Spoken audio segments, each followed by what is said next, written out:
Hi guys, and welcome back to the channel. Today we have with us a brand new M135i which has been loaned to us kindly by BMW Park Lane. This video is a walk around the car, having a look at the design elements, discussing the engine, gearbox and interior, and I have made a driving impressions video which will be on BMW Park Lane's channel, so hop over there to check that out. So let's start with the front of the car, and which is probably the most controversial part of the car for most people. You can't ignore it, it's the grills. The headlights look really good, the front bumper actually looks really smart. When I did the news feature on this, when we first saw pictures of it, I said it looked like a smiling puppy and it looked like it was really happy, which it kind of still does, but the black color of the car does hide that a little bit. But the bumper itself is actually really cool, very aggressive looking, and it's got some really cool features like the air duct here and the air vents here. It's got like an integrated splitter at the bottom, and the side vent here and the grills are finished in a special grey finish, which is kind of looks like almost brushed metal, and it's the same on the wing mirrors. The grille itself is very large. It almost looks like it's out of proportion to the rest of the car, but it's the direction BMW are going in, so we're just going to have to get used to it.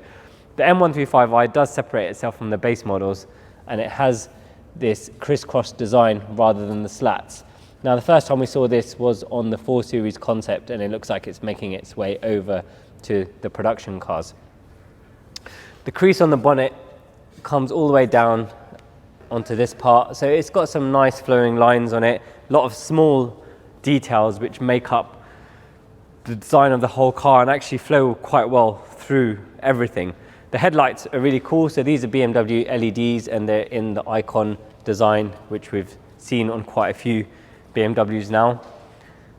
This car is wearing the standard 18-inch wheels, which I think are slightly undersized. They do a 19-inch option, which does look slightly better, but the design of the wheel is pretty cool.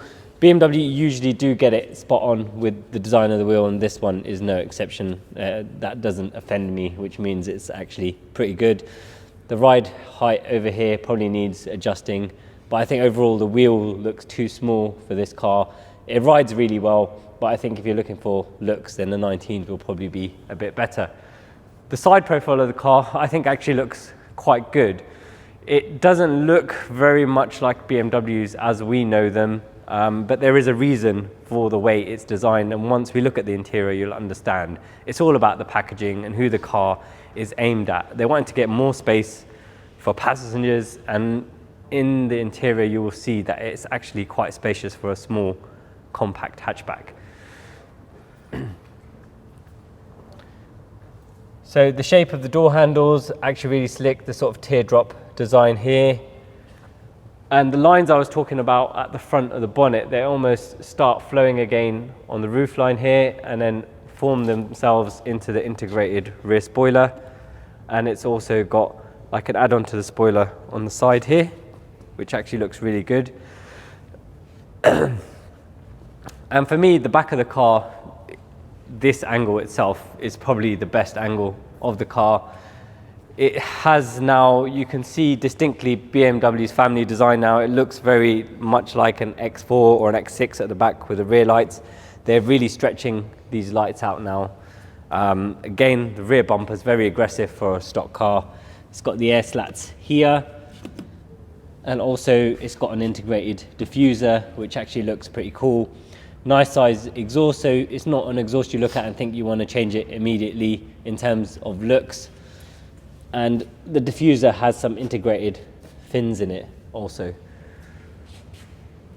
So overall, I think the design of the car, apart from the front grille, is really nice. I think it looks aggressive, and for a sporty hot hatch, it kind of does its job. So what's the reason for the car looking a bit more like a small SUV? Let's take a look inside. Inside the car, it's obvious BMW have stepped up their game amazingly for 1 Series. I know I've said this in every new BMW I've been in recently, but it's true. The interiors were a bit dire and subpar compared to their competitors, but now they are level, if not better. This particular car has a better interior than our F40 M3. It has the new style LCD dash. It has a steering wheel like you find in the F90 M5. The iDrive is the latest generation 7. And the most impressive thing for me was the seats. They're really sporty, really supportive, and it's a full Alcantara interior. It's got blue stitching everywhere, so that carries on throughout the whole car. And it also has some really cool blue ambient lighting on the trims over here. And everything does have a higher quality feel than I've seen in a 1 Series before. Has a heads-up display also, and it has all the driving modes here like you get in the other BMWs that we've seen. So you've got Sport, Comfort and Eco Pro, and from the iDrive you can actually tailor those. So you can have Sport, and if you don't want the dampers in Sport mode, you can put those in Comfort, which is how I normally have the car. So this gearbox is not the ZF that we've seen in other cars. It is actually an ACIN gearbox because the engine is front wheel drive biased. They had to put this gearbox in it because that's the one you find in a Mini. So the car, although it is front wheel drive biased, it is actually 4-wheel drive, and it has a roughly 50-50 split, and it also has a Torsen limited slip diff at the front. The rest of the interior is very well designed. It has these pentagon shapes everywhere that we've seen on the Z4 initially, and it's just very cohesive. It's a very nice place to be. There's a lot of space, a lot of headroom. It's very airy, and it has good visibility everywhere. And I think this car has really been designed as a really good daily with a bit more space and more comfort. When you're inside the car, you honestly don't feel like you're in the base BMW. It does feel like the interior of a 3 Series at the very least. Let's jump in the back and have a look how much space is in there. Sitting in the back of the car, you realize the decision for the roofline being a bit higher. Plenty of headspace in here. Plenty of leg room for me, so that's my driving position, and I could quite easily do a long journey. The interior at the back is matching the front completely, so it's got the blue stitching everywhere, Alcantara. It's got the mood lighting on the trims here, and this car's got a lot of chargers. So there's at least 2 in the front, and there's 2 USB-C chargers here, so it's well equipped for carrying passengers and everyone being able to charge their phones and devices. And the interior of the car is very subtly M. So it's got M stripes on the front seats here, and that carries through onto all the seat belts as well. So, I mean, from the back of the car, it seems very comfortable, and it's a lot more spacious compared to the old 1 Series. So let's take a look at the boot.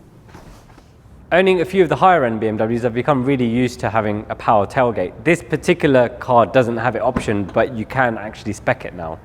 If it was me buying it, I would get it because I'm just used to having it. So we've got matte camera equipment in the back of this car, and it's a good barometer for us to see how useful the boot is. And that is the equipment that we actually use for doing most of our shots. So he's got his camera equipment, lenses, everything in there, and the drone that we use in there. And this boot is actually slightly bigger than the old one. So that's the space taken care of. Let's have a look at the business end of the car for me, which is the engine. The engine is the new version of the B48, which is a 2-litre 4-cylinder turbo. We're very familiar with the B48 engine in its previous form because it's in our Mini. And in this one, they've really upped the power. So it's 2-litre 4-cylinder turbo producing 306 horsepower and 330 foot-pound of torque, which is quite a lot. And I'm really excited about this engine because it's also going to be the same engine that's in the Mini GP3, which we put an order in for and should be hopefully coming in March. So the difference between this and the GP is that this has 4-wheel drive, whereas the Mini will be completely front-wheel drive. So as I mentioned earlier, that is mated to an ACIN automatic gearbox. It has front-wheel drive bias, and it sends power to the rear when it loses traction. So you'll see from my driving impressions video that it is mainly front-wheel drive, and then when the car is about to understeer or loses traction, then it will send power to the rear, and I believe it has around a 50-50 split. Obviously with the car here, we could not look at the intake, and we've had a quick look at it, and it looks very similar to the current B48 Mini intake, and we think that it will fit with a few modifications. Obviously this is not our car, so we can't take it apart, but we have had a good look at it, and I'm hoping that we can do something for this fairly quickly. In terms of the performance of the engine, BMW say it does 0 to 60 in 4.8 seconds, which is pretty quick. I haven't timed it myself, but on the brief drives I've had, it is believable. It's very quick, and it actually puts the power down really well. So those are my initial impressions of the brand new M135i. It's not as bad as we initially thought, except the large grills at the front, but we're just going to have to get used to that. I've got completely the idea of why BMW went for the high roofline. It's to make the interior much more spacious and make it a better place to be for passengers and the driver, and that goes with the interior as well. It's a real step up. It's almost 3 Series level, so you can have a very comfortable drive in the car. It has all the modern features, and I'm really looking forward to seeing what this car drives like. So I'm going to go out and take it for a drive, and the driving impressions video will be on BMW Park Lane's YouTube channel, so we'll see you over there. Thank you for watching, guys. If you want to watch more of our videos, you can watch them over here. If you want to watch what YouTube suggests that you might like from our videos, you can watch them over here. As always, if you haven't already, please like our video and subscribe to our channel. If you've got any questions for us, please drop them in the comments below and we'll do our best to answer them for you.